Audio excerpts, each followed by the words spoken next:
Hello and welcome to the Total Soccer Show. My name is Daryl Grove and I am joined in studio. We're back by Taylor Rockwell. Hello. Hello. It's good to be back. I feel like one of the MLS teams that's waiting for their stadium to be built, so they're on the road for a good long while, and they're finally home and ready to go. So we're going to play a lot of home games in a row. That's what you're saying? I think so. That's the plan. Before we get to playing all our home games in a row, when we do our big Premier League preview all throughout this week, we should talk about an MLS stadium that we recently visited. Let's do it. Which one? You know what I'm talking about? I'm assuming Atlanta? Yeah, so we were at Mercedes-Benz, the 1-point-something billion stadium. The last 3 months are sort of all blurred together, maybe we were at the World Cup in Russia, or maybe we were in Atlanta. It could be one, could be the other. We were definitely in Atlanta for the All-Star game. We were. We did a quick review on the show most recent to this, and we mentioned that even though the attendance was 72,000, there were quite a few empty seats. Well, I feel they need to clarify that. I believe at the time, it just wasn't audible on the mic. I said, well, maybe those fans bought those tickets, but then moved to the fan section, and you refused to acknowledge that. Yeah, that must have been very much off mic and just in your head. So we heard from... All the best comments are. Yeah, the Total Soccer Show in your head is the best one, right? We heard from a lot of Atlanta United fans letting us know that is exactly what happens, right? When you buy a ticket, you can go down to a fan section. So I think you're at field level or close. So it looks like there's an empty seat, but actually people are there. It's rule breaking. I don't like it. The one thing I want to say is I think a total of 10 or 20 people contacted us to let us know about this. All of them were super polite and friendly. So if we didn't have love for Atlanta United before, I definitely have it now because they were very friendly corrections. That's wonderful. Yeah, it really is because I've had the other experience. I feel like there's a chance that Jay Riddle somehow is policing every tweet that's sent to us to make sure it's polite enough before it comes through. It all has to go through him.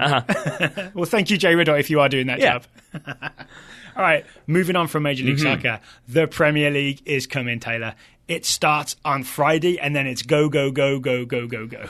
Unreal. I cannot believe it's already here. It sort of blows my mind. It's fast, right? It's starting earlier than the Bundesliga, earlier than La Liga, earlier than Serie A. Significantly earlier than the Bundesliga, right? They've got 2 weeks until it almost starts. as if there are too many teams in the Premier League. It's almost like that. It's also almost as if the majority of the Premier League teams shot themselves in the foot by voting for the transfer window to close before the first game of the season. So that's worth noting, before the first game kicks off, the transfer window will have closed for English Premier League teams to sign new players. I am still in favour of this, even if it feels messy right now. But it's going to affect the start of the season, as is players just coming back from the World Cup. Well, it's not the messiness that bothers me. It's the fact that now clubs are going to have to pay over what they usually would want to pay to be able to sign players. And if you're a smaller club, then maybe you can't sign the players that you might otherwise be able to because everybody else still has plenty of time left before their transfer window closes. So they're in no rush to offload players or to sell their own players. Interesting. So that's my only fear is we've had, I think, in my opinion, fewer than usual signings in the Premier League, at least for these first 5 teams that we're going to talk about. I might well be wrong, but it's felt I think Wolves might be making up the difference. That is definitely the case. But, when you've got money, you can spend it. When you're a smaller club and you can't, then you can't. And we'll see how that impacts the season. All right, I feel like I don't want to debate this too much because I want to get to our previews, but I wouldn't be surprised. Just accept that you're wrong and we're fine. I wouldn't be surprised if when you look back, a lot of teams knowing this deadline was coming actually did their business somewhat earlier, maybe during the World Cup when we didn't give it full attention. Yeah. So maybe we'll tally it up after it's all happened. How about that? Yeah, that works. Right. I mean, and I think that's the incentive here, right? It's to get your team set as early as you can before the season begins. I like it as a podcaster because I know that, that is Arsenal's team. That's Arsenal's team at least until January. They're not adding anybody else unless it's some free transfer guy that was unemployed. And what's the chances of that happening? Yeah, that's fair. And this is maybe an emotional feeling then, as are most of my thoughts. But is this Man United related because they're having trouble making signings? No. Yeah? United are United. They can spend all they want. I'm not really concerned about that. Wolves in the same category. If you want to spend that money, spend that money. Yeah. But if you're a smaller team, I do think that there are clubs that have sort of thrived off of waiting to see, he fell through the cracks. This club didn't offer as much. He's been on our radar. Let's offer 1 million more. They can't really do that now because other clubs are waiting. Last Chance Saloon FC. Yeah. Of which there are many in the Premier League. Well, shall we get to today's show? Sure. The way we're doing our Premier League previews is we are going through 5 teams at a time, alphabetical order. So today's show, we're going to be previewing Arsenal, Bournemouth, Brighton, Burnley, Cardiff City. There we go. Did I get any wrong? No, I don't think so. I hope not. And in that order, right? We're going Arsenal before Bournemouth. Because that's the way it should be, even if that's not the way some tables list it. It's very debatable. We went with PremierLeague.com, who list Arsenal first and AFC Bournemouth second. And I'm fine with that. Are you there? Yeah. Oh, yeah. It was just, that was the first thing that came up. That was always the debate as to which one goes first. Although it did feel like in seasons past, the way we did the previews was we just did 2 preview shows. We went back and forth with the teams. Yeah. And it did feel like whichever team you got based on where Bournemouth was, you got more of the less exciting teams is how I'm going to put it. So it's nice that we're changing the format. We're basically doing this the way we did the World Cup previews. Yeah, so I think we're going to be more in-depth on each team. This time we'll let you know sort of what's new, how they play, and we'll have some predictions about what we think players or the team as a whole will do. But it does mean that teams like Bournemouth will be going deeper on them this year than we have in previous years. And to me, it really opens up the Premier League for us as viewers and hopefully for our listeners who can turn on a Bournemouth game and know something about the team, and they may be more apt to watch it. I agree. Let me say it this way. I don't disagree, but we're 6 minutes into the podcast, so let's wait and say we go more in depth than other people until the end of the show, shall we? Okay, let's do that. Especially since they're second, because we're starting with a team that will go very deep on, Arsenal. I'm going to say the most interesting team in the Premier League this year, because here's what's new. I would not disagree. Arsene Wenger, after 22 years, Arsene Wenger is gone. Arsene Wenger is gone. Unai Emery, former PSG coach, former Sevilla coach, Spanish, he is in. He is the new man. It's going to be a whole new Arsenal. Do you think we see a Wenger out sign in the first couple of weeks? Maybe an ironic one. Yeah. Maybe just for nostalgia's sake. It does feel like, let's stick with Wenger for a second, okay. Because I have 2 things to say. The first is actually my prediction, because we were still going to do predictions, right? Yeah. One of my predictions is that you will see at least one annoying graphic that will go viral, and it will be one of those. At this point last season, Wenger had 2 more points, or Wenger's teams were actually better at closing out games than they are under the current, and you're going to see those because that's what always happens when a new manager comes in. It's going to be harsh if it's compared to Wenger's most recent season, right? Yes. When he finished 6th. Yeah, that's not fine. Fair. No, it's not. It's not. And I would say that was my prediction. My advice to Arsenal fans, coming from a Man United fan who dealt with the Ferguson, David Moyes, Louis van Gaal situation, is don't take the bait. Don't buy it. Don't respond. Don't worry about it. Just disregard it and know that statistics can be made to say whatever you want them to say. I would argue it's going to be a little different for Unai Emery because he's not being compared to a manager who had just won the Premier League and went out on a high. I mean, Arsene Wenger, massive respect for him, but he did go out on a low. Right? The last season did not go well. I think you're absolutely right, and I think that is really important and ties into why I think Arsenal are so exciting, because that United team, what we've kind of since come to learn is that it was a very weak team held together by Sir Alex Ferguson, and it needed a lot of strengthening. Scottish arms. Yeah, they'll do it, man, and a few glasses of wine. Whereas this Arsenal team, the consensus was it was one of the weakest teams Wenger has had in a very long time and needed lots and lots of reinvestment. So I think they have brought in players, but it's still an Arsenal team that maybe are rebuilding, and thus there isn't this, they finished second last season or won the title or whatever, and thus there's immediate pressure on Emery. It does feel like a team that if they get top 4, that would be great, but I don't think that if they're 5th or 6th this season, Arsenal fans are going to revolt the way they might have if Wenger was still in charge. Thankfully, in his last season, Wenger set the bar quite low for Unai Emery, right? So thankfully is a term, but sure. 5th or above is a success or an improvement. Okay, I assume we're going to talk a little more about Unai Emery and his playing style and his managerial style when we get to our sort of how they play segment. But let's talk about signings. Let's talk about the ins and outs at Arsenal Football Club. I'd like to start us off with the outs. Sure. Jack Wilshere, Santi Cazorla, both out.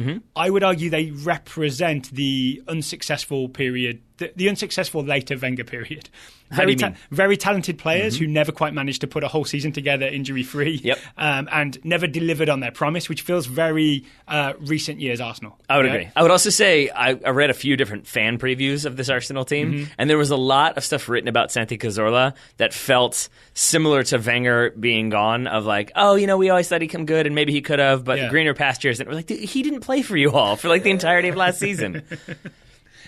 So I mean, it doesn't feel like those outs are significant. It doesn't feel like I think they're significant symbolically. True. They're not significant in terms of what they added to the squad. As in, yes, absolutely. Because what I was trying to say is that it's not significant in that it's also Mesut Ozil and Aubameyang are demanding transfers, and they've had to sell these 2 very talented players, and then they're reinvesting. It feels like he got the squad he got.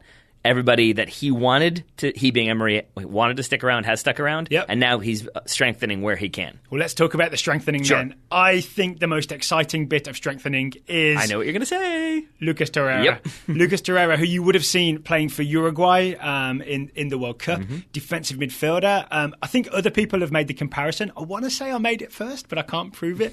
I think he's the Uruguayan N'Golo Kante. When did you say it first? 2012. Oh, yeah, I definitely heard that. I was here for that. Documented. During the World Cup, I think I vouched for. So what I really like about Torreira is basically, much like N'Golo Kante, he will chase and chase and chase. He will run around. And if you didn't know better, you would maybe say, oh, that guy's just running around. He doesn't know what he's doing. But what he's really doing is putting pressure on the ball all the time. Or getting hit with the ball. One or the other. That's the same thing. So we watched some quick selected highlights, right? And you basically see him blocking shots, blocking passes, getting in the way of the ball. Yep. You laugh, my friend, but that's a skill. No, I laugh because on the first team of the first preview of this season, I've already found the thing that I'm just going to poke you with for the entire season, knowing it will drive you insane. But okay, let me ask you this. I know that sometimes it looks clumsy to just get in the way of the ball. Yeah. Who was doing that for Arsenal last year? Nobody really. Exactly. Yeah. So I was going to say they were getting in the way of their own shots a lot of the time. That's why Torreira is a huge upgrade for Arsenal for me. I think he's going to be wonderful in Arsenal's midfield. I think he'll play basically as the number 6 defensive midfielder in Unai Emery's system. I would agree with that. Any other signings, what's new signings that stand out to you for Arsenal? I mean, there's a few. I mean, Stefan Lichtsteiner is one who I think that happened during the World Cup or just before. Yeah, on a right. free from Juve, 34 years old. Yep, the Swiss Express. Everybody has said he's just there to push Bellerin and kind of try to raise his game. I don't know if that's true. I feel like there's a chance that he's there to compete with Bellerin, and we will see who ends up starting. I think it's great for Arsenal. It's two great right-backs. I think Lichtsteiner's mentality, he seems to me a very driven, winning mentality type of guy. I think that's it's definitely something people argued Arsenal were missing. So Lichtsteiner can bring it, and Bellerin could use a push as well. Absolutely. So that's and it does feel like some of their business has been rooted in let's either strengthen and give competition or get a little bit younger. That would be Bernd Leno coming in as goalkeeper from Bayer Leverkusen for 25 million euros. Yep. That feels like one that is, maybe Petr Cech has one more season, or maybe Petr Cech ends up playing in the cup games, or vice versa. But either way, I have a feeling we see Leno starting at the end of the season. Do you think he'll be... starting by the end of the season, yes. you mean? Yeah. So I looked at the numbers. He's literally 10 years younger than Petr Cech. It's 26 versus 36. I also saw a quote from Petr Cech 4 days ago, probably 5 days ago now, saying, we don't know who's number 1 to start the season. I can't tell if that's worrying or if that's actually a good sign of the competitiveness within Arsenal right now. Or Petr Cech is just out of the loop and he's like, we don't know, as Leno and Emery are standing there like, oh, we know. We figured that one out. No one tells me anything. More signings. Socrates, 30-year-old defender from Borussia Dortmund. What do you think about that? Every time I saw Dortmund, and we saw Dortmund a lot, but we're very Pulisic focused. I was never massively impressed with Socrates. No, but I can't say why, but he never filled me with no one's getting past Socrates. Yeah, I mean, Dortmund also didn't have the best of seasons we've seen them have, and that may have factored into it. And I think going back to what we've already talked about with the window closing when it's going to close, and the competition amongst Premier League teams to sign certain positions versus the lack of incentive around Europe, I think they were smart to get this bit of business done. Because even if he's not the end-all, be-all solution to their center-back issues, because it feels more so in line with the center-backs they already have, maybe a little bit better, it still is strengthening in a spot that needed obvious strengthening, specifically because Laurent Koscielny is, I believe, still not fit to start the season. Oof, okay. Oh, World Cup winning, missing out, Laurent Koscielny. Yeah. They also signed another Greek centre-back, right? Oh, yes. I don't remember his name. Did you write it down by any chance? I think that was that this season, or was that in January? It was maybe early. Yeah. Okay, so we don't need to... No, but the one that I did write down, because it felt like even though he's gone, there's still a little bit of the Wenger blueprint there, is Matteo Guendouzi, is how I'm going to pronounce that. He felt like a Wenger signing to me. Talented young French midfielder. 19-year-old attacker from Lorient for 8 million euros. I thought of him as more defensive midfielder. I mean, I've watched some footage. He definitely plays deep in midfield, and he'll come back and get the ball off the centre back. Yeah, he'll do what he wants. I think what he wants to do is play defensive midfield. All right. But that feels like one that could... a couple years from now, be linked with Barcelona for 70 million euros, or it could be, sold to a championship team for Nothing. I'd like to think, I was going to say that maybe that was a Wenger suggestion, but obviously Emery was at PSG last season, so he would have seen Guendouzi playing in League. Well, that's probably the connection, right? Except that he doesn't have any say on transfers because we have Raul Sanllehi and Sven Mislintat who are overseeing that type of operation. It's a whole new era. It is a whole new era. Maybe he had some insight. Maybe Wenger did provide a little bit of input before the season was over, but those are the two gentlemen who are doing these signings. Should we talk about how they'll play? Sure. Okay, so under Unai Emery, based on past experience of Unai Emery, I'm expecting no more three at the back, which is what I know Wenger leaned into a little bit last year. I think it's going to be basically a 4-3-3. Maybe you could call it a 4-2-3-1, but basically a 4-3-3. Yep. It's going to be a lot more organised and prepared and planned than in previous years. I've heard that apparently coming to Arsenal now means you're going to watch some video analysis. You're going to watch opponent video. We're going to tweak things as we go. We're going to have a pressing system, which I would argue Alexis Sanchez charging forward and just waving for other people to please join him is not a pressing system, which we saw last year. I think you're going to see a much more disciplined and organised press under Unai Emery. I would agree with that. Yeah? I think I'm very excited to see who he puts where and for how long, because I think there's going to be a lot of experimentation. Yep. The consensus seems to be that with that 4-3-3 and the attacking three, that it may be Lacazette central, Aubameyang out wide. Maybe they switch back and forth, but that's one where you may see them as a front two if that's the way Emery wants to go. But I think you're going to see just a little bit shifts like that to see who shines the brightest in what spot. Actually, one of my predictions is that an attacker will either leave or want to leave by January. Because if you think of those front three spots, there's Aubameyang. There's an obvious contender there too. There's Mkhitaryan. There's probably Mesut Ozil as part of that front three. There's Alex Iwobi. There's Danny Welbeck. That's 6 players I just listed. There are 3 starting spots. Maybe Ozil goes and plays central midfield against weaker opposition, but that's still 5 players for 6 starting spots. Joel Campbell is still there. So he hasn't been sent out on loan yet. There's going to be competition for places. Yeah. I mean, how strong that competition is, I don't know. Because maybe Emery has prioritized the players that he wants to get in there starting regularly. I think I'm really of two minds. I wanted to make a prediction about how this was going to be Mesut Ozil's bounce-back season, how he was going to have the best statistical season that we've seen from him in a good long while. He won't have international football to worry about. There is that. That really was part of it, is that he won't have that distraction, and he won't have to kind of deal with some of the media circus that comes with it. That said, we kind of don't know where he'll go. Maybe he goes wide. Maybe it's like a 4-2-1-3, and he's central, but I don't know if that helps, and maybe they get overrun at times. So where Mesut Ozil plays is, I think, an issue that Unai Emery will have to sort out very quickly if he wants to get the best out of those kind of 4 attackers that you've already mentioned.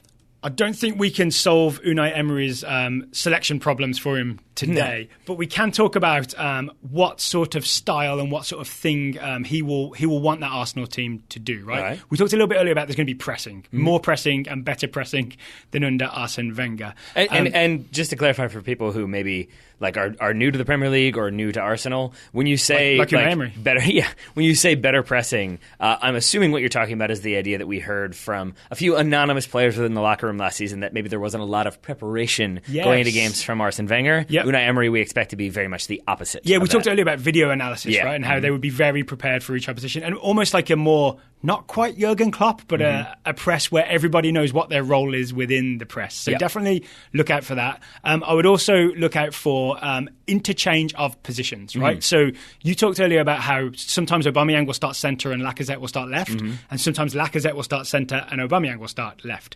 I think what you'll see, Joseph Larry wrote this for The Athletic, is literally within a game, they will change position. That's probably a better way to put it. But not like slowly, I'm going to play left and you play centre. More really like the centre forward will drag his centre back out wide and the wide player will drag his full back inside and confuse the opposition defence, and then Arsenal are in on goal and scoring goals. Is it that confusing though? To just have one player go to one spot and one player go to the other? Isn't that just I've done it because if I'm a centre-back and I'm like, okay, I'm marking Pierre-Emerick Aubameyang. He scores a lot of goals, keep an eye on him, make sure you're with him. And, he starts going slightly wide and you're like, all right, I'll go a little bit wider, Suddenly he's got you dragged out over the touchline. You've got to decide, do I trade off with my right-back or do I go with him? If the right-back's doing the same thing with the left winger, say that's Lacazette, that you're just having to make tougher decisions than usual. This was Benzema, Ronaldo used to do this all the time. Benzema would drag centre-back out, little hole would appear, Ronaldo would dart into it, Real Madrid would score. Yeah, That's Ronaldo Benzema. So that's something I don't necessarily disagree with you. Like, I think they will do that. I'm wondering how effective that actually will be, and that's something we'll just have to keep an eye on in the first few games. Because you're right that it's more of like a varied approach to attack than we had last season under Wenger. We being the collective we watching Arsenal. Real we? But I still feel like that's just a, hey, switch, and then it's dealt with. So how defenses deal with it and how clever that running is, that's what I'm going to be looking for from Arsenal in their first game. First up is against Manchester City. Yikes. So we'll see if it works against John Stones and Kyle Walker and co. Yep. Another thing that I've heard and seen a little bit of Unai Emery teams doing is defending in what I would call a narrow defence, like fullbacks tuck in, 3 defensive midfielders sit on top. So you end up with a somewhat defensive shape if they get forced back. But the front 3 don't get asked to do that. The front 3 are essentially asked, don't track back and defend, just prime yourself for the counter-attack. Be ready for the counter-attack. So it's like a 4-3-0-3, basically? Yes, exactly that. So that when Lucas Torreira intercepts and wins the ball, suddenly you've got Aubameyang, Lacazette, let's say Mkhitaryan or Ozil, whoever's starting. Suddenly those guys are primed and ready to go because they weren't busy tracking back fullbacks. So here's my prediction. This coming season, Arsenal will score 5 more counter-attacking goals than they did last season. How many did they have last season? According to Who Scored... I feel like this is a Daryl trick. It's not a trick. It's according to Who Scored and to PremierLeague.com, last year Arsenal scored 0 counter-attacking goals. That's what I thought it was going to be. Their source is Opta. I think they both license Opta data. That's quite a telling stat, right? That Arsenal scored no counter-attacking goals. Man, that's very telling. So you're saying they'll score 5 or more this season? 5 or more counter-attacking goals. I mean, it would feel too easy to predict they'll score more than last season because more than none. I feel like that's what you would have predicted in the past. But I'm hip to your tricks. Yeah. Well, I'm hip to your standards. You've raised the bar. So 5 counter-attacking goals or more for Arsenal, and that's a thing that Arsenal fans should be excited about because I would argue Aubameyang, Lacazette, Ozil, those guys are great on the counter-attack, right? An Ozil pass when the opposition is scurrying backwards is a lot more dangerous than an Ozil pass against a massed ranks of defence. See the World Cup as an example. That was Arsenal's problem, right? Loads of ball, loads of defenders in front of them, can't break it down. It's going to be different under Unai Emery. Get ready. Well, it feels like an acceptance of their station. That it's under Wenger, maybe it's more so like, oh no, we're of course top 4. We should be challenging for the title. We're still the Invincibles. Exactly. And so then you still have this sort of, we're going to try to play the soccer we want to play, and you maybe end up getting dominated. Whereas if you take a more pragmatic, practical approach, you put 3 defensive midfielders in there, and you just look to sit back in an organized way that makes sense and then counterattack, that might be what you need to get points where you couldn't get them last season. Anything else to add on Arsenal? We've already talked about it, and I'll just be very brief with this. All this conversation, I still have no idea what to expect from Mesut Ozil, and it's what makes Arsenal so captivating this year. I wouldn't be surprised if he has a great start to the season. I wouldn't be surprised if he is sold in January. I honestly think he's going to have a great season because there'll be less of just possession with players in front of them and more on the break type stuff, or more high energy pressing and balls turned over where he can like suddenly pounce and attack. I think you'll see more of him because of that. I think as well, all Arsenal players will just be a little bit refreshed working under a new coach. They'll just have an extra zip in their step, trying to impress the new guy, excited by the new ideas. Like neurons that hadn't fired will be firing. You know what I'm saying? Because you're not doing the same old. Yeah.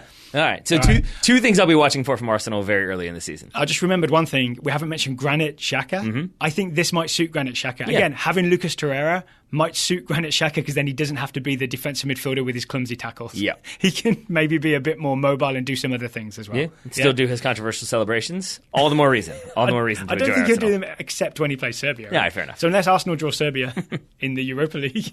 The entire Serbian national team? Okay, It'd be controversial. Today's show is sponsored by a non-controversial sponsor. It's SeatGeek. It is SeatGeek. SeatGeek is the app that you can use for tickets to live sporting events and concerts. Concerts is key because my wife was looking at live events around the city. She is a Les Mis fan. I am a Les Mis okayer. And Les Mis is coming to town, so she was looking for tickets. And I reminded her that if she has to buy tickets, she has to use the TSS code via SeatGeek. So you guys really go and see Les Mis? Apparently. Yeah? All right. I mean, Jean Valjean and all that? That's actually the subtitle. The bread stealer. That's what it should be called. Wow. Les bread stealers. You and Javert would have a very similar outlook. So yeah, you and your wife will be getting $20 off your SeatGeek purchase. But really, the thing I'm more appreciative of than anything, aside from cheaper tickets and the rebate that we'll get to in a second, is that color-coded system. Because there's a few where I was like, that seems like a lot of money. And it's bright orange on SeatGeek, which means it is too much money. And then there's a few that are bright green and big green circles. That made me feel more comforted, more safe. So it's a system even Taylor and I can understand. Yes. I appreciate you putting yourself in that category. It doesn't just work for French musicals, right? Also, our friend John last week got his MLS All-Star ticket by SeatGeek. He got $20 off as well. I think his homegrown player tickets too. Really? Oh, yeah, great. And we got him to yell across the room to confirm that he did get $20 off by using the code TSS. We did. Here's how you do that. Here's how he did that. Here's how you can do that. You download the SeatGeek app. You enter the promo code TSS, promo code TSS for $20 off your first SeatGeek purchase. That's promo code TSS for $20 off. SeatGeek, life's an event. We have the tickets. I like that tagline. Thank you. We have the tickets. I came up with it myself. It wasn't at all provided in the copy from SeatGeek. Thank you to SeatGeek for sponsoring today's Total Soccer show. Should we move on to AFC Bournemouth? Should we move on to other teams in the Premier League who dreamed a dream? Boom. Connected. It all ties together. It was smooth. Smooth as a Bournemouth midfield pass.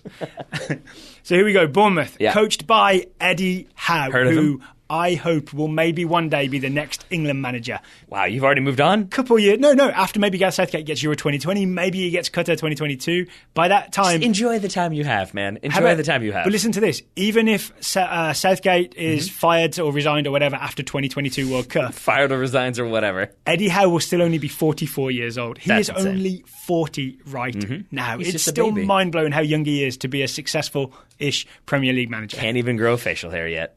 I think it's just blonde, right? So you don't see it so much. Excuses. That's what I hear. Bournemouth finished 12th in the Premier League last year after being in the relegation zone at Christmas.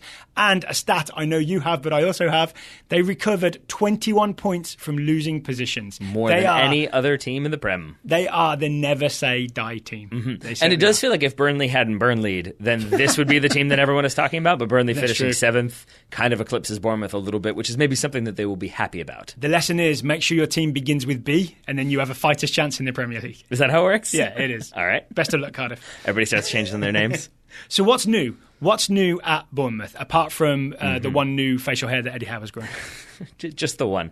The two big signings as of now would be Diego Rico, 25-year-old left-back from Leganes, signed for about 12 million euros, and David Brooks, 21-year-old Welsh attacking midfielder from Sheffield, signed Sheffield United, I should say, signed for 11.4 million euros. So both of those guys are excited. I've actually got predictions about both of those guys as well. Is it that one of them will be suspended for the first 3 games? Because that is what will happen to Diego Rico. That's not so much a prediction as a fact, right? So he got a red card towards the end of the La Liga season, so he's going to have to game of the season. He's going to have to sit out for a little while, which leaves a regular left back. I believe his name is Charlie Daniels, ready to start the season, and just keep looking over his shoulder to see if Rico's coming for him. Yeah, Charlie Daniels, the established left back, not the racist country music player. I've never heard of him. Yeah, Dev went down to Georgia, but then things went south for him. I've only heard of one of them, and I think I've heard of the nice one. There we go. So I read a few things about how this is the interesting thing for Bournemouth this year is a lot of the guys that were with the team in the Championship and have been around a while, like Charlie Daniels, they had the trust of Eddie Howe. But the longer Bournemouth are in the Premier League, the more you sign guys like Diego Rico, random left back from La Liga. You know what I mean? And it becomes a thing of, can those guys play the same system and keep that same never say die attitude as the guys from the Championship who came up? And I think we're really at a tipping point with Bournemouth. It either keeps working with more talented players, or it stops working because that team spirit isn't quite there. Yes. And I think it really depends on the way the season is going, the way the results are going, how that narrative is structured. Because if you have the stat that you just mentioned, the printer agrees with me, that they got 21 points from losing positions. Like, never say die, they win at all costs. Yeah. But you could flip that around. The Goonies of the Premier League. Yeah, you could flip that around. And I think a couple people have to point out that a lot of those goals happened in the final 10 minutes or so. So then if those 10 minutes hadn't happened, maybe Bournemouth gets relegated. On top of that, they only kept 6 clean sheets last season, the joint fewest alongside Stoke. Not great company to be in. So it is one of those where a couple things go go wrong, and suddenly it's, the writing was always on the wall as they're in relegation territory, or a couple things go right, and it was, they've done it again, they found a way through. What a genius Eddie Howe is, and his Peach Fuzz. Well, that should be the team nickname. Eddie Howe and the Peach Fuzz? That's a good band. That's a good band right there. The biggest thing for me is Lewis Cook. So Lewis Cook is a 21-year-old English midfielder. He captained that England U20 team that won the World Cup in 2017. It is currently 5:27 p.m. on Monday afternoon. Feel the need to timestamp that in case by the time people hear this, Lewis Cook is no longer playing for Bournemouth. I think, there are rumours that Tottenham Hotspur are preparing a £30-ish million bid for Lewis Cook. There are also rumours that Bournemouth are looking at Jefferson Lerma, who started, 4 games for Colombia at the World Cup, also plays central midfield. At time of recording, the BBC were reporting that fee has been agreed. And I don't think they would be agreeing that fee unless they were planning to sell Lewis Cook. That scares me for Bournemouth. It also makes me less likely to watch them because I overlooked Lewis Cook last year. I didn't really become properly aware of him until I learned that he was on the standby list for the England World Cup squad. I went back and watched a load of highlights. Lewis Cook is the truth. Lewis Cook he's a proper number 8, like he'll go box to box. I mean that literally, he runs box to box. He can tackle, he can ping a pass diagonally in a way that would make Michael Bradley jealous, and he can drive. If he gets the ball, he will accelerate in a straight line and knock people out the way. So not step overs, not dribbling, but he'll suddenly burst away from people. That is a dynamic midfielder who also doesn't lose the ball too much. That's a key guy, and he was only 21. Bournemouth need him. And that's where I think, like, if we were assigning team nicknames the way we did for the World Cup, and I think of a couple other times, like Bournemouth for me right now would be like the replacement question marks or something, because it is exactly that if Lewis Cook does go, Jefferson Lerma comes in and does what Lewis Cook did, maybe does it better, then they are a better, more cohesive team. If he doesn't and struggles... What are the chances of a Colombian coming to England and replacing Lewis Cook from day one perfectly? I don't know, man. I have faith in Eddie Howe. I have faith in Eddie Howe too. The player I have the most faith in when it comes to Bournemouth is Nathan Ake. And that is where my prediction is. So do you want to talk more about the tactics and what we expect them to do? Or should we go? I feel like you've said the magic word now, so let's talk about Nathan Ake. I have a prediction that if Nathan Ake misses more than a month with an injury, Bournemouth will get relegated. Last year, he only missed 2 months of not being Player of the Month. Yes, exactly. Did you see that stat? Played 38 of 38, started 37, played the full match in 36 games. Wow. It was a lot of minutes, and as you said, that made him Player of the Month 7 out of 9 months, also their Player of the Season. It's amazing. And he shields that defense, helps facilitate attacks, scored 2 goals of his own. If you lose him, he is so fundamentally huge to this team, I don't know how they recover from that. So, to be clear, though, there's no rumour that they're losing Nathan Ake, right? You're just saying if he gets injured or whatever... Yeah, that's what I'm saying, if you lose him due to injury. No, he will be there. He has signed the contract. He was up until, if the Lerma deal goes through, then I think Lerma becomes their most expensive player. If it doesn't, then it remains our friend Nathaniel. So if you're unfamiliar with Nathan Ake, as I think I'd say at least half our listeners might be unfamiliar with Nathan Ake. He's 23 years old, Dutch defender, was at Chelsea, because Chelsea have that habit of signing quality young players, loaned to Bournemouth. They loved him so much, they signed him for £20 million. And then, as we said, best player for Bournemouth last year. This guy reads the game. Right, he's only 5'11". Any centre-back under 6 foot has to be mentally special, right? Nathan Ake reads the game. Or Gary Medel, one or the other. Or Gary Medel. He's got pace to burn if he gets in trouble. I think I read a good Guardian preview that said his pace is a get-out-of-jail-free ticket. So anytime he misreads a play, he can make up for it by covering with his pace. But then the other thing is, when he's on the ball, he very smoothly brings that ball out the back, protects the ball, but also starts attacks. And if you want to talk about... did you do your prediction for Ake? Oh, it was if he gets injured, they're in trouble, right? So I wanted to make sure I wasn't moving on without doing that. The way that Bournemouth play, which is what I want to talk about, I think Nathan Ake is super important to the way they play. Right, why is that?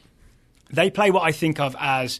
you thought you were going to get a breather. You didn't. You're right back in. I think of it as like pinball passing. So they move the ball on the floor, no really chipping passes too much, on the floor very quickly through central midfield, and they do that to open you up a little bit, you being the opposition, and then... Not me. Not you. The game plan for Taylor Rockwell. Maybe to open your eyes if it's a 7:30 a.m. kickoff. They wait till there's space down the wings, and then they release their wingers or release their fullbacks. So pass, you open up, we've got our wingers in behind, then the wingers send in a low cross, and then hopefully Jermaine Defoe scores. Oh, Jermaine Defoe. Jermaine Defoe. Still there leading that line. 36-year-old Jermaine Defoe leading the line for Bournemouth. Go on, myself. Hero. Also, they press. That's the interesting thing with Bournemouth. They press. They are very much under Eddie Howe. Is it interesting anymore? I guess it's not, right? Don't 18 of the 20 teams press now? Yeah. EPL means everybody pressing league. There you go. He's on the fly, folks. That's on the fly.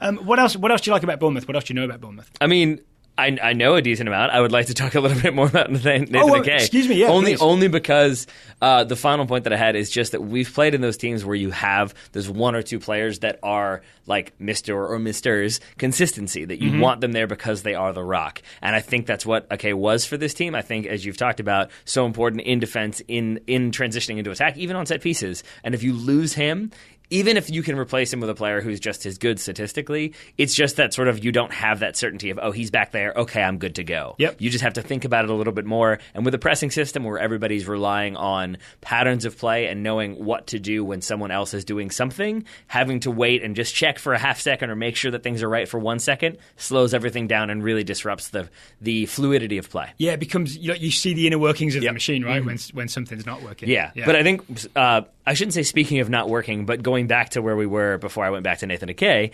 is that strike force, or such as it is a strike force, because you've got Jermaine Defoe, you've got Josh King, think Callum Wilson still there, you've got, what's the youngster's name?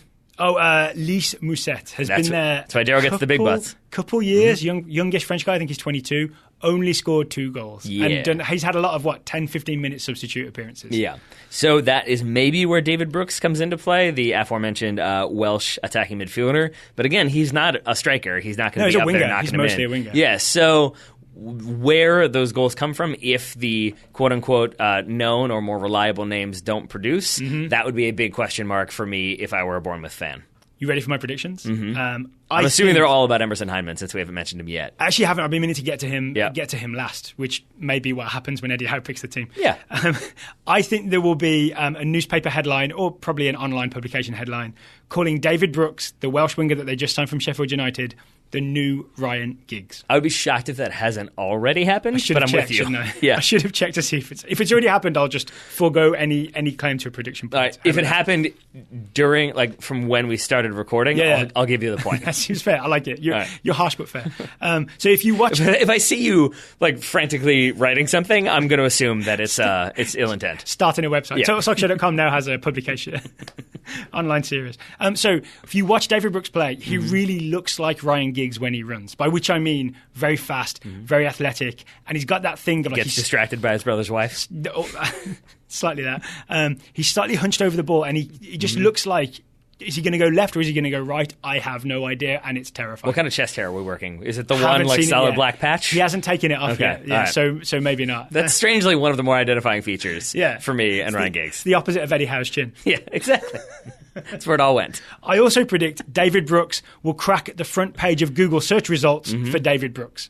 Right now, it is dominated by the columnist, New York Times conservative political commentator David Brooks. I think a couple of good Brooksy goals, he can crack that front page. How about that? Yeah. That's the goal right there. That's the goal. Oh, and ironically, I did write this down, but I'm proud of it. Footballer David Brooks can also play both wings. That's solid joke writing right there. And it wasn't...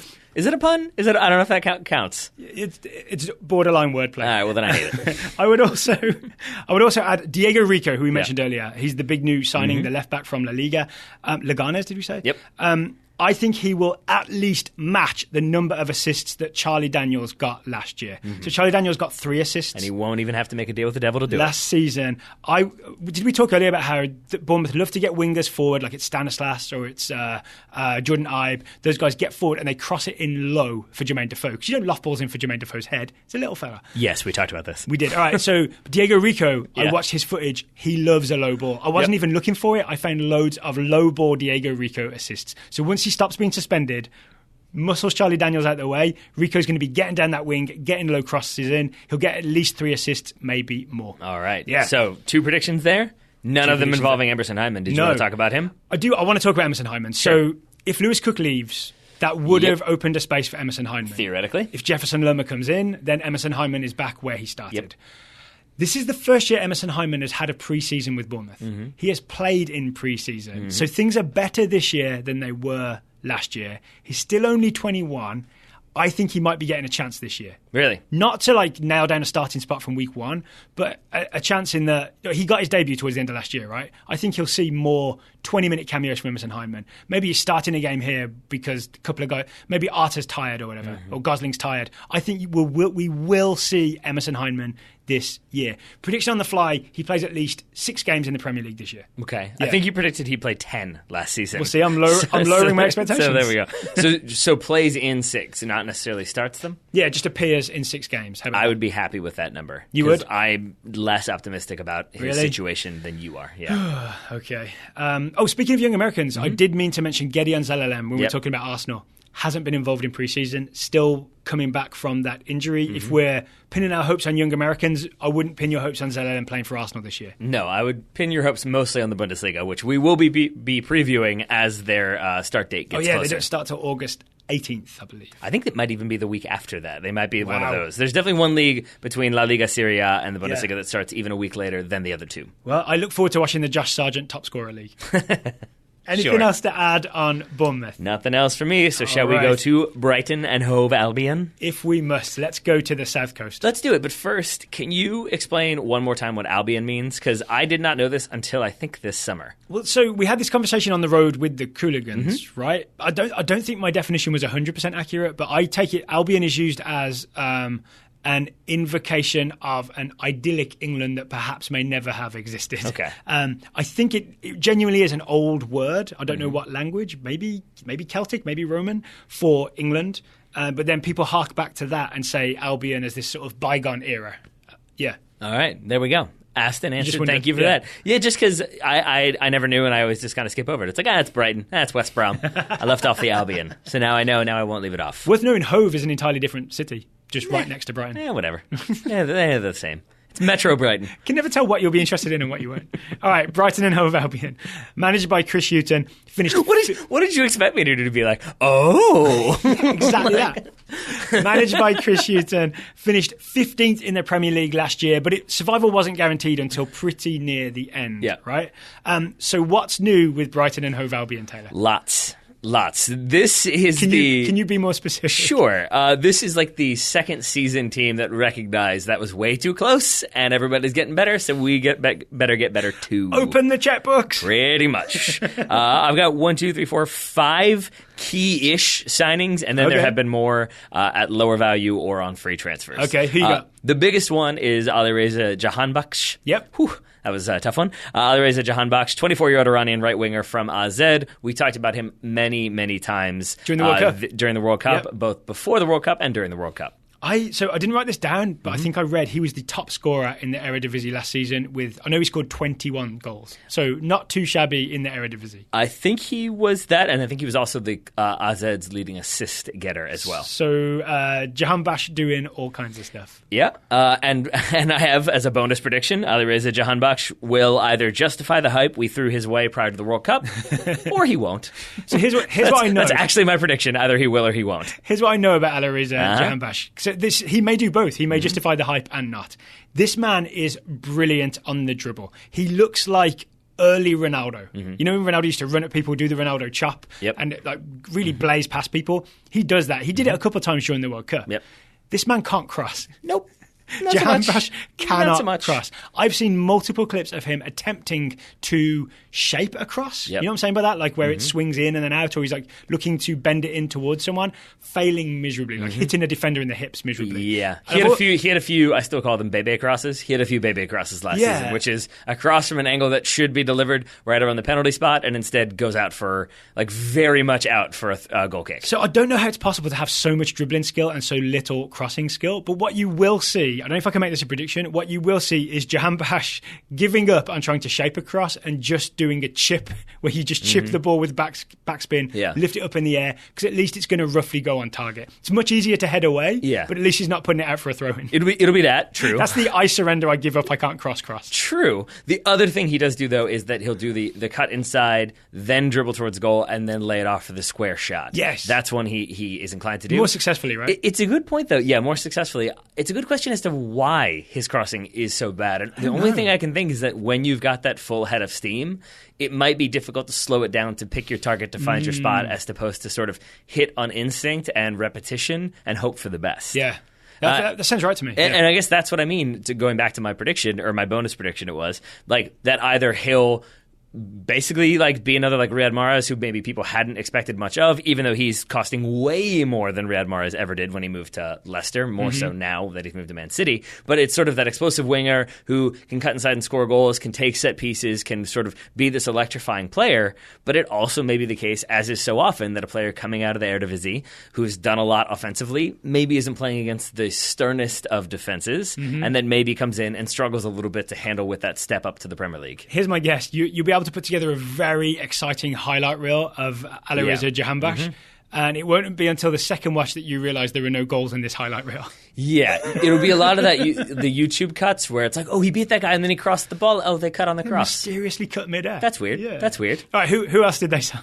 Sure. Yves Bissouma, the 21-year-old Malian central midfielder from Lille. Yes, I like him. From what I've seen, again, I haven't seen much. I've seen highlights. One of my predictions for the season, Yves Bissouma will score a wonder goal. Yep. That's either going to be a bit of dribbling. He loves a nutmeg. I've seen him try many nutmegs. I've also seen him shoot from distance. So I'm saying wonder goal to give me a little bit of leeway. It's either a blast from 30 yards or it's a, oh, that was really skillful. He got away from a couple of guys and then scored inside the box. So Jahanbakhsh dribbling down the wing, cuts inside, lays it off, and it's a laser shot from Bissouma, and everybody's happy. There we go. Perfect. Yeah. They've also signed Bernardo, 23-year-old Brazilian left-back from RB Leipzig. Okay. That feels like a signing which is inclined to give them more attacking options coming down the wing. So you've got some overloads and some overlapping runs. Bernardo there to deliver with his left foot, back across goal to maybe Jahanbakhsh trailing at the far post. So did you say he's a fullback or a winger? Fullback, left back. All right, go on, Bernardo. Florin Andone is the one that I think a lot of people have been discussing, the 25-year-old Romanian striker. They got him on the cheap. Deportivo La Coruña were relegated. €6 million. There has to be a relegation release clause. I'm right? assuming so. You don't sign people for €6 million these days because inflation. These days, you don't. So I think he's going to be... That was my Stuart Lee impression for you. Oh, you're welcome. Happy days.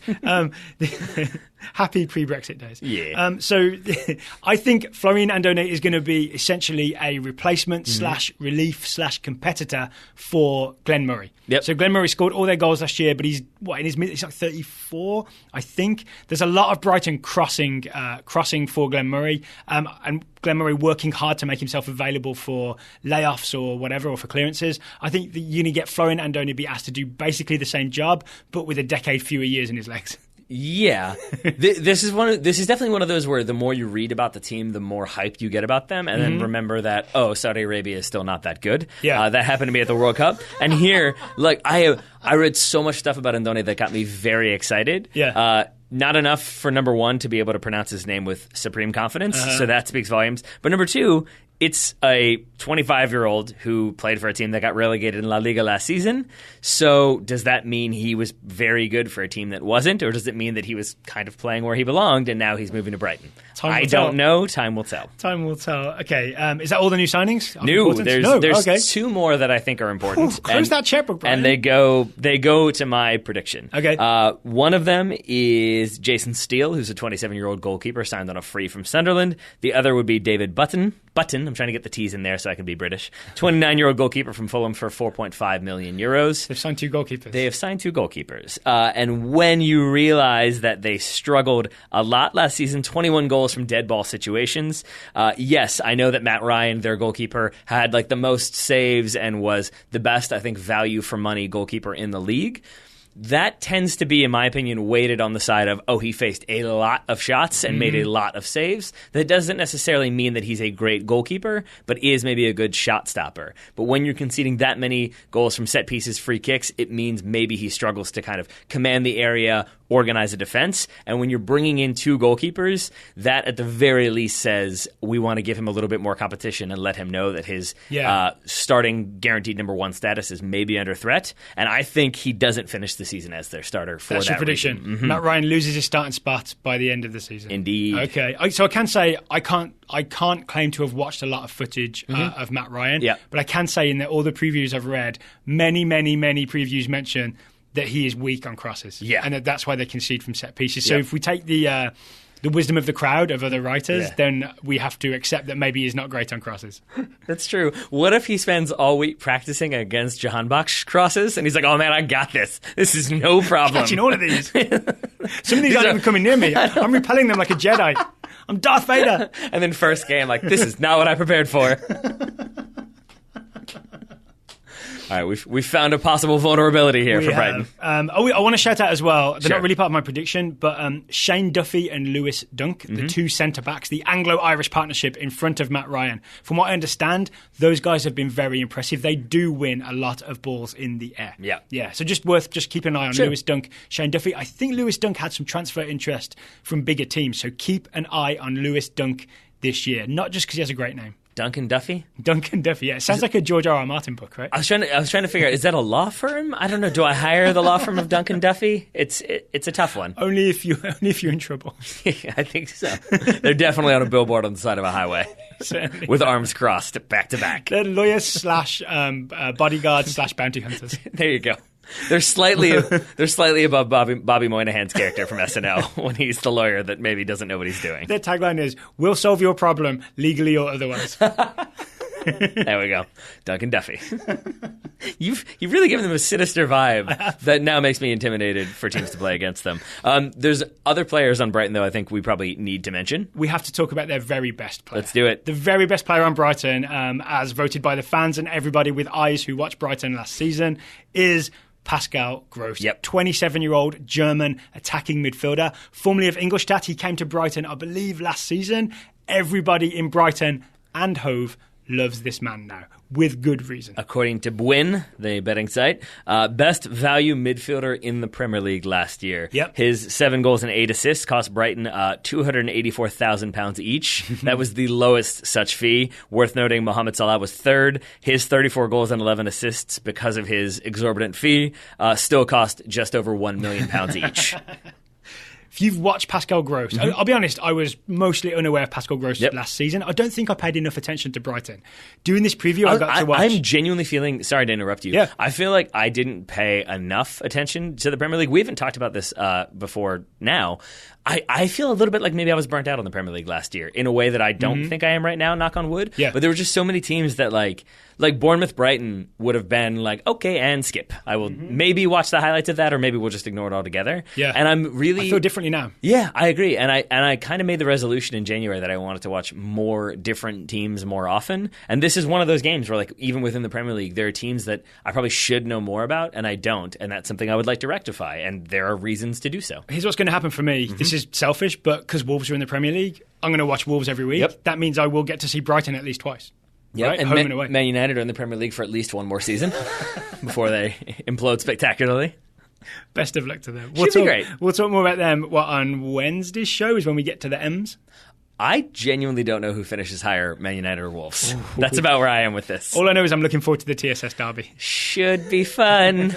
I don't really believe that. I'm sure they'll be fine, and Jose Mourinho will figure things out. Can we talk about Pascal Gross? I'm going to go weep in the corner, yeah. So Pascal Gross, to me, this is the perfect situation that you don't often get, where a super, super talented player doesn't land with a big team, right? He doesn't land with a Chelsea or a Borussia Dortmund or whatever. He lands with a much smaller team and gets to absolutely run the show, pull the strings, pick your metaphor. He gets to be the main man and do all the skillful things that he wants to do, make all the clever passes he wants to make, and we can just enjoy seeing what a Pascal Gross team looks like. It's like when you're a kid and you're the very best player on your team, you get to really express yourself, right? But as you go through your career, then you end up being a left back for a professional team. Pascal Gross is getting to be the main man. He's the best kid on the team. It feels like you're doing a lot of legwork, not to say big fish, small pond. I mean, yeah, kind of. I didn't even think of that. But it is because I feel like that takes on a negative connotation. Whereas in this situation, right? It should be Matt Letizia at Southampton. That's my ideal of seeing a player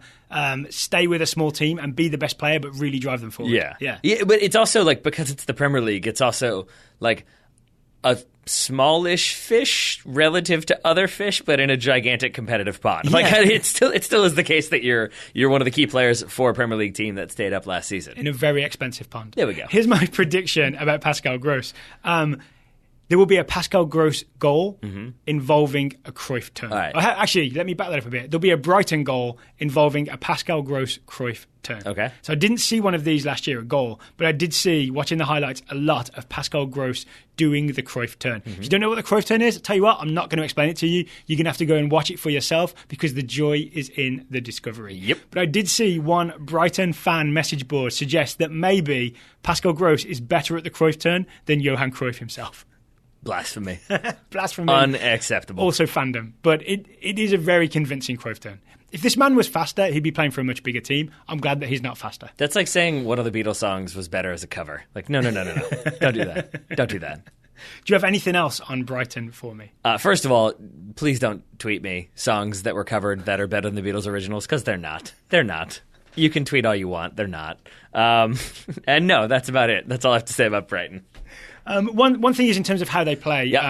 They play through Pascal Gross, right? He gets to run the show. They also play through the wings. Yep. It's a lot of... Izquierdo, we didn't talk about him, right? He was one of my favourite players last year. Colombian, I believe, will play on the left. He will get down the wing. He will cross balls in for Glenn Murray or, this year, Florin Andone. Yep. So, yeah, that's how they play. They get down the wing, they cross it in, they hope to score. I can't wait for Andone to play like 8 minutes this entire season. Yeah. It does have the feeling of new player comes to the Premier League, goes 10 games without scoring, everybody starts to panic. It certainly does. And speaking of that, and speaking of predictions, we did make predictions for last season's Premier League. I did not have time to review those. I will definitely do that before one of these preview episodes. Not sure which one, but we'll have to revisit and see how we did. Somebody emailed, they kept track for us. Oh, God. How about that? Right. I'm sorry, I can't remember the name of the person that did it, but they definitely did, and we'll thank them when we do So that. send them to me, and then I will edit already. them. You've got to check your email. No, I'm saying send the results to me. Did they already send them? Yeah. Oh, okay, then don't worry about checking it, Daryl. Just delete that email, and I will tell you how many I got right versus you got right. Can you guess how far through this podcast we are? Far. It's about 55 minutes. Yeah. We have 2 teams to go, but I think it's good Remember stuff. that hilarious moment before we started recording when we said this could be 50 minutes or so? Well, it's going to be a bit longer. A bit. It's just like our World Cup previews, but for the Premier League. Sure. With that in mind, if you're enjoying them, please share them. Yeah. Let people know about the Total Soccer Show. Let them know that we're doing in-depth Premier League previews, even on Brighton and HOVE Albion. Yep. And we found out that Max Bretos listened to our World Cup previews. So if you're listening, hi, Max. Hey, Max. Thank you for coming on the show. There we go. All right. Before we move on to Burnley. No thanks to Herc. We also want to... Herc was busy. We also want to let you know about a fundraiser that we are involved in. Here's what's happening. This is something that we're personally related to. We run a soccer team where most of the players come from a place called the Healing Place here in Richmond, Virginia. It is a alcohol and drug abuse recovery, residential recovery center where you go, you stay there, you go through the program. Taylor and I can attest this place works. Yep. People go through here and they sort of learn about themselves and they come out stronger. It's a really, really impressive place. Fair to say? With a proven track record and a more successally track record at that than a lot of other alternative treatments out there. Yeah. Because it's not even all treatment, it's just a treatment center. Yep, treatment center. So we have... Basically, I'm saying it's better than prison. I see what you're saying, yeah. So we have a friend of a friend who is currently in their detox centre, but because he's not local, he's from out of town, it will cost $2,500 for him to enter the program and have the chance of getting in recovery. Our friend is raising money to try and raise the $2,500 to get his friend or family member to get him a spot in the residential healing place. It's our friend and it's his family member. There we go. That's it. Thank you. So there's a GoFundMe page which we will link in the show notes. We are, I think, at time of recording, we're about $1,100 to the $2,500 goal. We need to meet that by Friday, otherwise the bed is no longer available for our friend's family member to have a shot at recovery. Yep. And I know you said you're going to post it in there, but I can do it, I believe, briefly to say GoFundMe.com/the-healing-place-admission. Really? There you go. Brilliant. So I'll put it in the show notes just in case you got that wrong. That's probably a good idea. But I'm pretty confident you got that right. So please, anything, like $1 helps, right? $1 gets us $1 closer to $2,500. If you can give $1, you can give $5. Well, $5 gets us even closer. You can give $5, you can give $10. $10 gets us even closer to $2,500. But also, please share that link with anyone you know who might be willing to donate as well. Okay. Again, link will be in the show notes. Should we move on? Let's do it. The penultimate team of today's show, Burnley Football Club. Yes. Managed by Sean Dyche, 7th in the Premier League last season. I had no idea. That hasn't been discussed in every single preview, constantly, all the time. I mean, I think it's discussed in every preview because it's a huge achievement, right? It is a big deal that Burnley got to 7th in the Premier League. It is 100%. This is such like a cynical old man take, but the downside to Leicester winning the Premier League is that no one ever anymore wants to go out on a limb and say like, oh, this team isn't going to do well, or like, oh, this. So it would be very easy to say it's going to be very difficult for Burnley to repeat finishing 7th. They will do well to stay up, I would say, is maybe where their expectations should be. Yeah. But because of Leicester, now everyone is like, can they do it again? I don't know. And that's become the huge talking point for Burnley. Maybe they'll win the league. Who knows? Who knows? It could happen. They're 1,000 to 1 odds. Leicester City broke it open and ruined everything at the same time. Pretty much. All right, so what? But you know what Burnley have not broken open? Their piggy bank.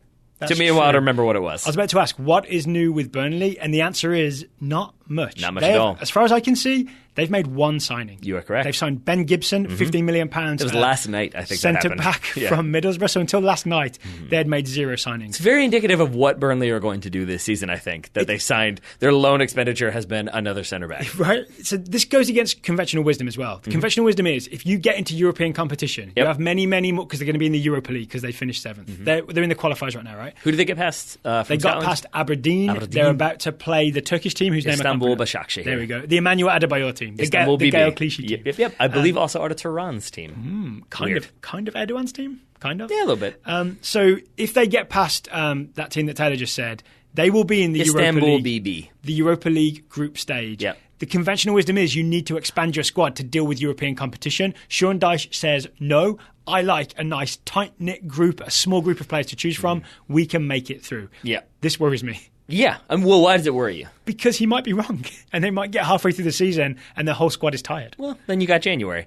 I still think we disagreed on this a little bit. I still think their lack of outlay to me indicates that they're happy if they make the Europa League group stage. There may be one more round after this, I think, because there's the playoff round. I don't know if they would have to go to that before they go to the group stage. Either way, the Europa League is confusing, and we're going to try to learn more about it this season. But I do feel like this is Turner Sports. Yeah. Beautiful. I do feel like this is if we win, then that's great. But if we don't win, then that's fine too. That's sort of how I feel about this fixture. Here's where I disagree with you. Let's be careful not to debate this too long, because I don't think we'll solve it. I would argue that if you're Sean Dyche, if you're most of these Burnley players, you may never get another chance to play in Europe again. Right? This could be a one-time opportunity for a lot of these guys.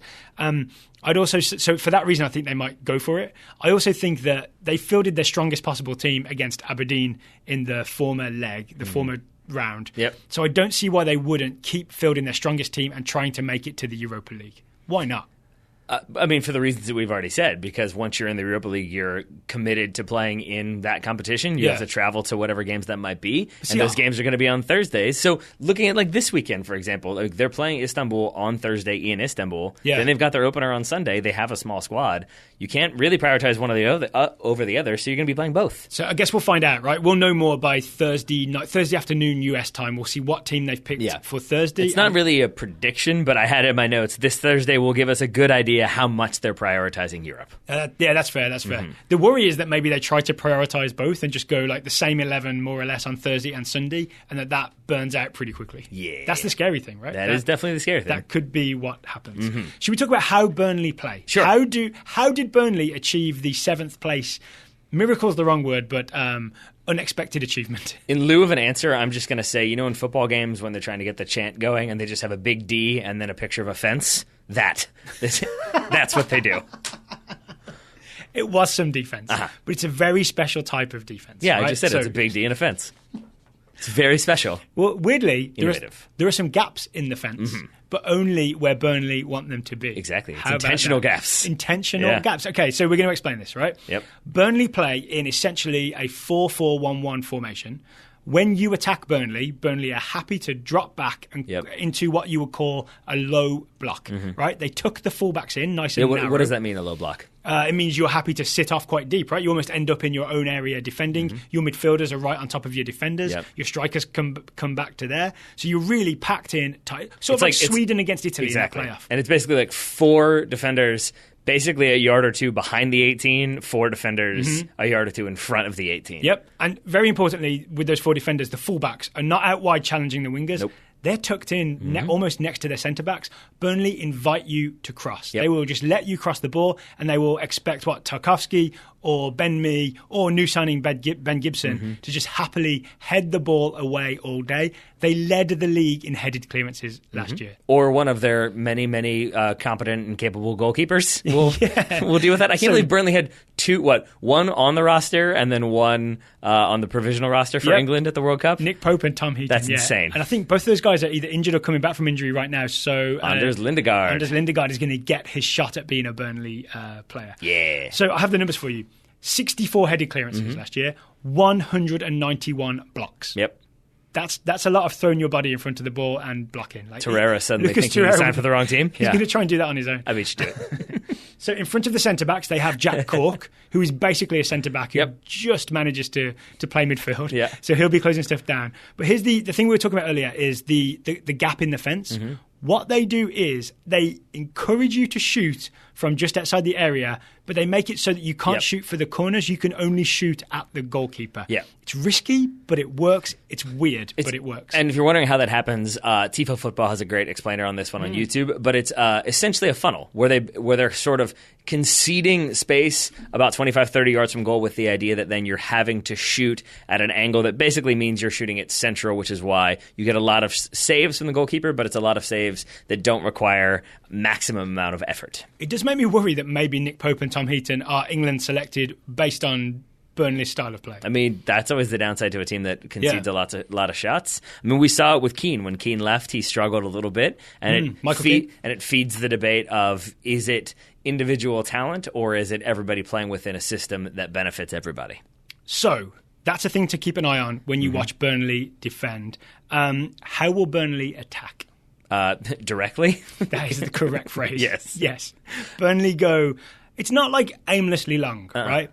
But it's direct into the chest. More on aimlessly long in a moment, but right now... No kidding. Yeah. It's the chest or head or feet of Chris Wood, Ashley Barnes or Sam Vokes. It's either one or two of those three playing all at once. They are all 6 foot plus. Yep. They are all willing to run and show and challenge and fight for the ball. It really, really works, right? They just do that low block thing, defend, then they just direct ball out, and one of those strikers will bring the ball down or flick the ball on. Yep. So my question then for you, do you want to talk more about how they're going to attack? Because I have a question I can't quite figure out myself. Well, the only extra thing to say when they attack is then the wide players, Aaron Lennon and Johan Berg Gudmundsson, who you remember for Iceland for the World Cup, then those guys play off of the central striker and away they go. All right. So here's the question I have for you. Sean Dyche, English, obviously, 7th in the Premier League last year, qualifies for Europe with Burnley, tiny team. Why do you think it is that he isn't getting more looks? Because that's the other... Looks well. I kind of haven't made a prediction with this Tinder? team. What are we talking about? In terms of larger teams coming in for him. Obviously, there's lots of teams that have signed new managers. It seems like he was kind of at the forefront for a while and remains always in the conversation. He's always included in the top 5 betting odds or what have you. I have a strong answer. Okay. It's that most big teams don't want to play this way. Yeah. They look at how Burnley play and say Man United lose Jose Mourinho. They're not going to say, hey, let's get Sean Dyche and see if he can do what he did for Burnley for us, right? I mean, it's kind of what Mourinho does, right? I mean, when it is in many, many ways, right? It's a more reduced version of what Mourinho's doing. It's a tactic for a team that accepts that we need to do this to overcome the odds, right? So Arsenal aren't doing that, Chelsea aren't doing that, Man City aren't doing that, Liverpool aren't doing that, Man United aren't doing that, Spurs aren't doing that. Everton would not be willing to accept that. I think I think Eddie Howe has a better chance, even though Bournemouth finished lower down the table. He has a better chance because that style of football you could see more easily translating to a big team that wants to play stylish soccer. Okay. Yeah. Then the question... That's my strong answer. No, that's a great answer. But then it leads to... So what is the ceiling for Sean Dyche then? Is it just, do you think he stays at Burnley forever regardless of what happens? Do you think, the only ones I could see is maybe a club like, say, West Ham or Newcastle, who are maybe struggling, maybe they part ways, and maybe... it would be Rafa Benitez leaving, I think, not being fired. But that's the only thing I can see is those teams that basically are at maybe a higher level than Burnley. You're asking essentially who would hire Sean Dyche? Yeah. What would be his chance to go to a bigger team than Burnley? Yeah. Yeah, I think you're right. I think it's a team that is big, has a big stadium, a big budget and all that, but is in trouble and is desperate for someone to come and get them out of trouble. I think then they would try and hire Sean Dyche. But I also think that would be a bad move in the short term because... I would bet what he's taught Burnley to do takes a long time. Yeah. To allow shots at your goalkeeper, but very specifically allow them in a way that makes it easy for the goalkeeper to save, that can very easily go wrong if you just try it after 1 week of practice. Yeah, that's a good point. That's a very good point. I'm just trying to work. I'm trying to work out a system in which he goes to Newcastle and Rafa Benitez is the next U.S. national team manager. Oh, there we go. Yeah. We sort of sat on this, right, with Christian Polanco. Yeah, I'm okay with that. Got any predictions for me? No, I mean, really the one I had was that I think they will not make it out of their playoff fixture with Istanbul BB. But Semi-deliberately, you're suggesting, right? Maybe they pick a weekend team. Yeah. Mm-hmm. And then I think the only thing is that he gets linked with a larger opening, but it's still not a link that is serious. As in, I think Jahanbakhsh finishes the season at Burnley, despite being linked with probably 4 or 5 jobs. I think that sounds right, yeah. And I think maybe he knows as well that he works at Burnley. He's worked on this system. I read the Rory Smith New York Times article. Yep. It's not just that he came up with this a few years ago and then it's set in stone. He has constantly tweaked and evolved this. If he goes somewhere else, he has to start over. He has to start teaching these players once again how it works. Yep. I've got predictions for you to close out. He has to find a new supply of gravel to eat as well. There we go. Yep. Ben Gibson, the new centre-back we talked about, the only signing, £15 million from Middlesbrough, will have way more clearances and blocks than he ever has had. So last season... Did you say £15 million? Yeah, isn't that right? I had 4.5 million euros, so one of us is very wrong. One of us is wrong, but it's definitely the most they spent on anyone this summer. Okay. He will have more clearances and blocks than he's ever had in his life. All right. Because when you play for Burnley... that's what you get. I'm going to guess you're right. I'm going to guess it should be 14.5, and I left off a 1. There we go. That makes sense.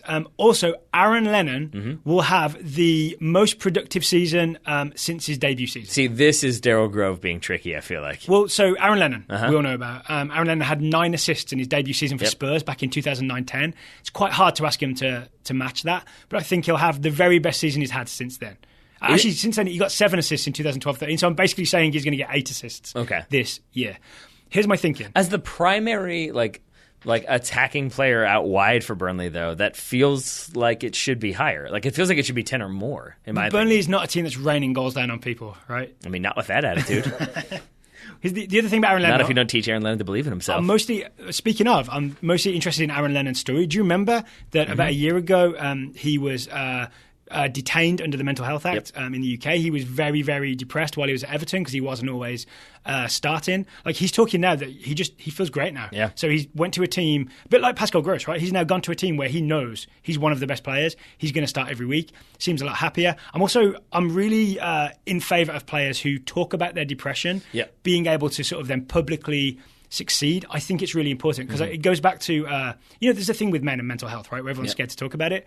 Do you remember the Stan Collymore story? It's probably I don't think it's just men. I think everyone is afraid to talk about mental health. Everyone in mental health. Yeah, I think you're right. Stan Collymore talked about being depressed. This would be in the 90s when he played for Aston Villa or Liverpool, and everybody kind of laughed at him. Yep. Like, that's not a real thing. You're rich. How are you depressed? I mean, it's the same thing as concussions. Everybody used to be like, get out there, slap in the head. You're tough, you're fine. Yeah. That's not how it works. It's not just how smile, it works. feel better. So this is more like a personal optimistic prediction. Yep. I want Aaron Lennon to have an absolutely stellar season as this comeback story of what happens when you sort of make public, not that everyone has to make public, but that you are honest about what's going on with you mentally. Yeah.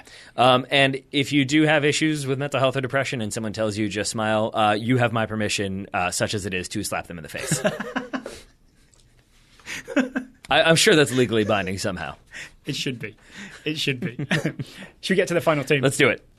Cardiff City. Yeah. Cardiff City and Vincent Tan are back in the Premier League, but they'll be wearing blue. Yep. The red days are over. All that's left of that feels important to me. It does, right? He's essentially conceded that his team doesn't have to wear red, and all he's done in the end is added a tiny little red dragon to the bluebird badge of Cardiff City. It looks horribly out of place. It looks like a terrible Photoshop job. Yep. But I think they've negotiated him down to that. It's fine. Do you feel like... take what we can get. Do you remember when Leeds spent an insane amount of money to crowdsource their new logo and then everybody hated it? Yes.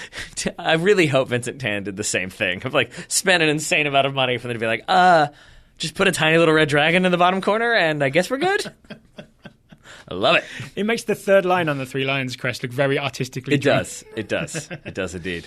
But they are playing blue. There's no red in there. That seems like an important thing to note because Cardiff, I think for a lot of people, their introduction was, what is this team and what are they doing and why are they doing it? And I'm confused. I was kind of shocked that Vincent Tan is still the owner, to be honest. I assumed that had ended badly. But guess who else is back in the Premier League? Neil Warnock. Neil Warnock getting in arguments all over the place. Yep. Last year he argued with Nuno Espirito Santo, the Wolves coach, wouldn't shake his hand. Argued with is a nice way to put that. Sweared it at. Yep. And he got in an argument with Pep Guardiola as well during the EFL Cup game. Neil Warnock in the Premier League, there's a history here for those who don't know. Neil Warnock is known as a championship manager. He says, I love the muck and nettles of the championship. His 4 previous visits to the Premier League have been relegation with Notts County, relegation with Sheffield United, sacked at QPR, sacked at Crystal Palace. So this is Neil Warnock's possibly last chance at not having a horrible Premier League season.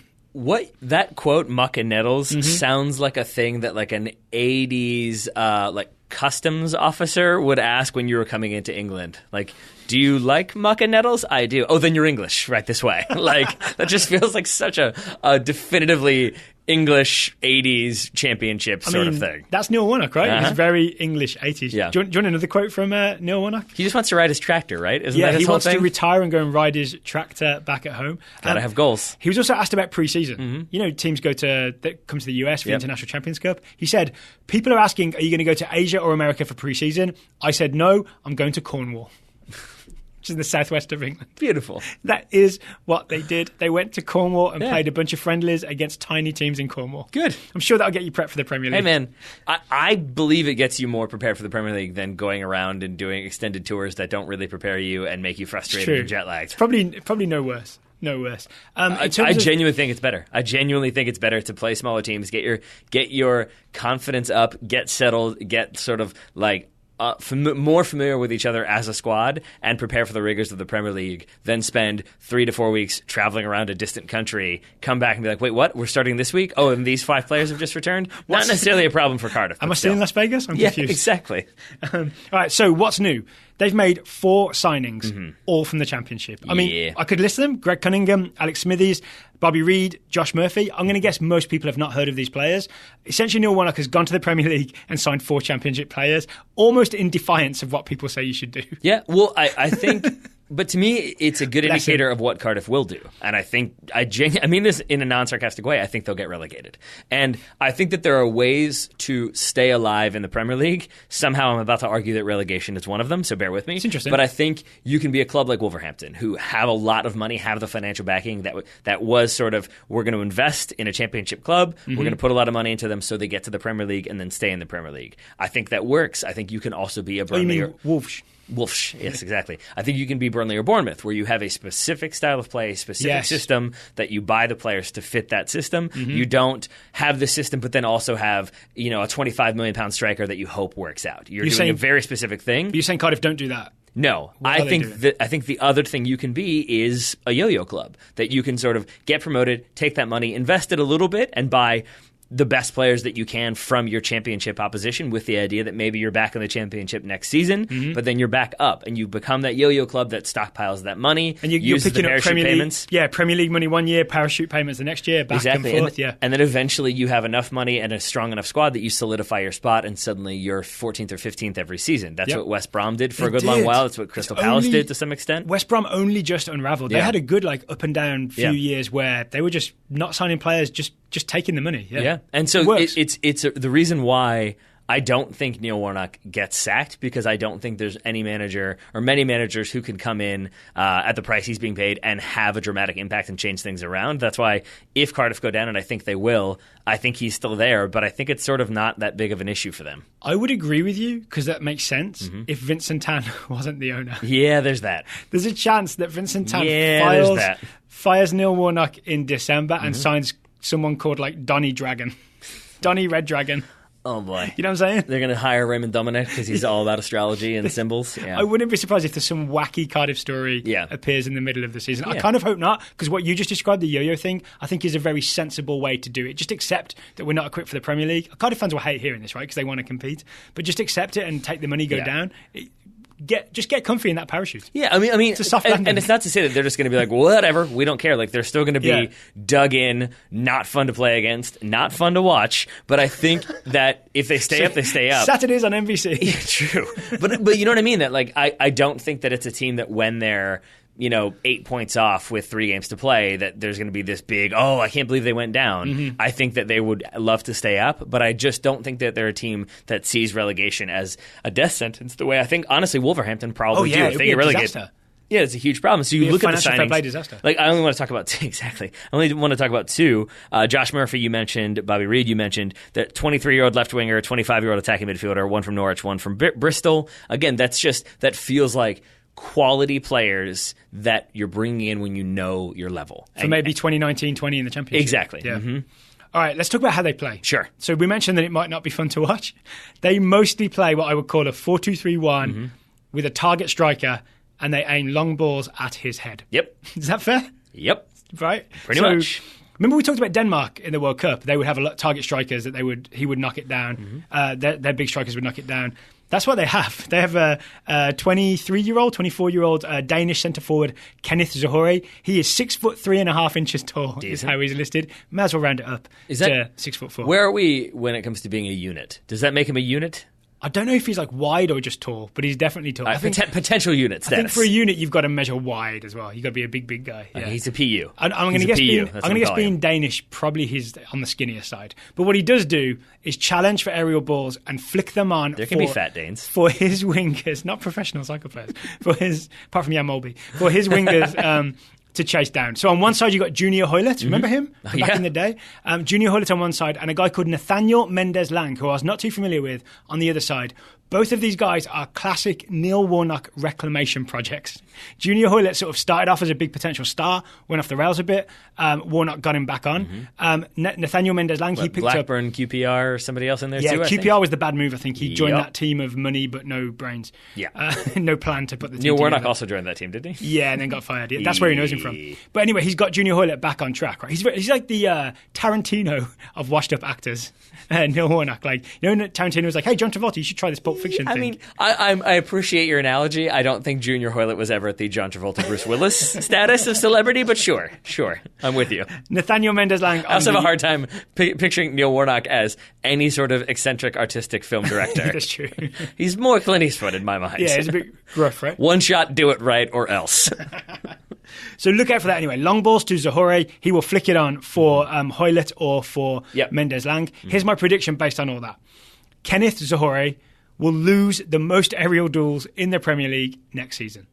Ooh. He'll win plenty, right? But much in the way that like Neymar has the most completed dribbles and the most lost ball dribbles. The more you try, the more you get, but the more you lose too. Exactly. So last year in the Championship, Kenneth Zohore averaged 3.3 aerial wins per game, averaged 5.3 aerial defeats per game. Aerial meaning like the ball's in the air, I challenge a defender for it. The defenders in the Premier League versus the Championship, it's like going up against monsters after just going up against like competent people. Yeah. So they'll still try, they'll still go long to Zohore, but he's going to lose a lot. Yeah. Right? Virgil van Dijk's going to knock him over. This is true. Maybe this goes without saying, or maybe it's not important to say at all, but I'm going to say it anyway because that's my style. I also don't think that that's necessarily a bad thing. I think it's a defined style. It's a thing to watch, obviously, but I think sometimes you can see that stat. If you're new to soccer, you might think like, oh, he loses every aerial duel. Why is he still up there every time? Yeah. But the answer is because somebody's got to be up there challenging for those and he'll duels. win more than most. Exactly. Yep. Or even if he doesn't, he's still putting the defender under pressure. Maybe the defender makes a mistake and a goal comes out of it. If one goal comes out of him being big enough to cause problems, then that is a reward for Cardiff. I think the key for Kenneth Zohore I almost said QPR. That's indicative of where I'm thinking about Cardiff. The key for Zohore will be whether he wins the aerial duel or loses it, he should treat those two imposters just the same. Yeah, perfect. With that in mind, I will say my other prediction for this team, aside from getting relegated, is that a commentator will say... You cannot go to Wales after this. That's fine. Maybe just Swansea. My mother-in-law speaks a little bit of Welsh. I'll steal from her. It'll be okay. Go, gawk. Yeah, there you go. A commentator will say some version of a proper old-school goal or a proper English goal at least once this season. I wanted to say at least 5 times, but I don't know how many goals Cardiff will score. They'll say proper old-school English goal for a Welsh team. Yeah, something like that. Or a proper old-school goal then. Something like that. Because it will be that... Defensive, bang it long, flick on, run into the box, get on the end of a cross. Okay, some phrases you'll hear will be good Route 1 stuff. Direct. From Cardiff City. Direct. You might, even if you've got an old school commentator, hear someone say agricultural. Yeah. Have you heard that one That's before? a good one. Oh, yeah. Anti-agrarian jerks. It is basically, right? Yep. One final guy worth keeping an eye on. There's an American on this roster. Did you know this?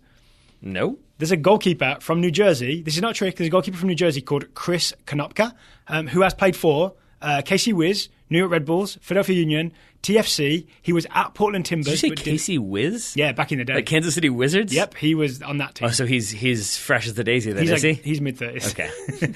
The most recent MLS team he was with was Portland Timbers, but he didn't play. And then he played for FC Edmonton in, I believe that was USL, maybe NASL. So anyway, he's kind of a journeyman goalkeeper, Chris Konopka. He's from New Jersey. I have no idea how he's ended up at Cardiff City in the Premier League. He's not the first choice keeper, but you might see him at least once or twice, and that will be interesting. I believe you mostly, but this also feels like a player you might have made up. Why would I make up a player? Because you're Daryl. Why would I make up a player from You New find Jersey? strange things amusing. I don't know. No, I wouldn't trick you or our listeners. So I get all excited, and then when we do go to Wales, they really end up just beating me to death because I'm just like, I'm so excited to see this American. What? Chris Konopka is like Welsh for some terrible insult. Yeah, exactly. See, there we go. There we go. If only I was that clever. And now I'm suspicious again. All right, time is ticking. Yeah. We have previewed Arsenal. We have previewed Bournemouth, Brighton, Burnley, and Cardiff. The All-Stars, I call them. We will be back tomorrow with 5 more teams, Yep. starting with Chelsea Football Club. All right, Taylor Rockwell, thank you for taking the time to talk to me today. Right back at you, buddy. Listeners, thank you for listening. Please download the SeatGeek app. Please support the GoFundMe. You could change someone's life. We will talk to you again tomorrow.